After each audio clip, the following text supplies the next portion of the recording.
Ops, wait lang, wag ka muna mag-scroll at syempre magbibigay muna ako ng ating word of the day at sagutin natin ang katanungan na to. Ang sabi dito, the following drugs are depressant except. So ang katanungan natin is napakasimple lang at ito ay matatagpuan sa ating drugs and vice control natin under sa CDI ng area. Kaya na kung saan sabi dito sa baba daw ay mga drugs under ng depressant. Ayun. Okay? So tandaan natin pag sinabi nating depressant class, tinatawag din natin tung downers, no? Kasi ibig sabihin nun, kapag ang isang tao nakapag-take ng drugs na depressant, so instead na sisigla siya, magre-relax kasi siya, kaya nga downers. Pero ang tinatanong dito, class, except. Okay, so ibig sabihin, yung hanapin natin sa baba is saan daw dito sa pagpipilian yung drugs na hindi kabilang sa depressant.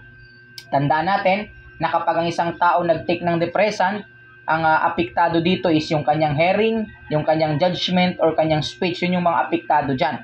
Tandaan natin, class, yung alcohol natin is belong to depressant. Okay? Yung ating alcohol is belong sa depressant, so ikis na siya. Kasi ang hinahanap natin yung hindi kabilang sa depressant.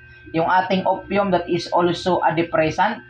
And siyempre, ang ating heroin is also depressant. So the correct answer natin dito, class, walang iba kundi yung ating shabu. Bakit? Yung shabu nating, class, that is an stimulant. Okay? So tandaan natin, ang shabu is stimulant. Ibig sabihin, pag sinabi nating stimulant, yung ating shabu is kabilang yan sa tinatawag nating uppers. So pag sinabing uppers, iba kasi yung depressant sa stimulant.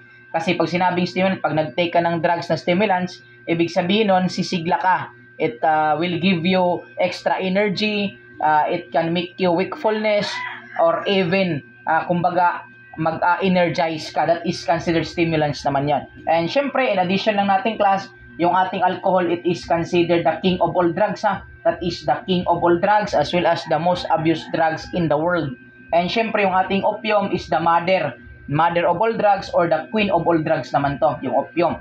And syempre, yung ating heroin, kinuha yan dito galing sa opium, yung ating heroin. Kaya nga pag tinatanong tayo sa board examination, it is the most powerful opium derivative or the most strongest opium derivative, heroin yung tinutukoy niya doon. Kasi nga, ang heroin ay galing sa opium na which is pinaka-strong at pinaka-powerful na drugs na galing sa opium. So, paano? The correct answer is Bravo. At syempre, ito pa din yung lingkod, your Mr. Word of the Day, Emmanuel de Master Schumann, Villa Isa Bilacalo sa CBRC National Lecturer.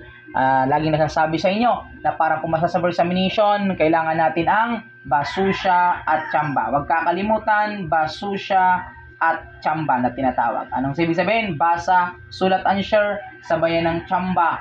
That is considered tiyaga, sipag, at manalangin bawat araw. Thank you so much. God bless you all.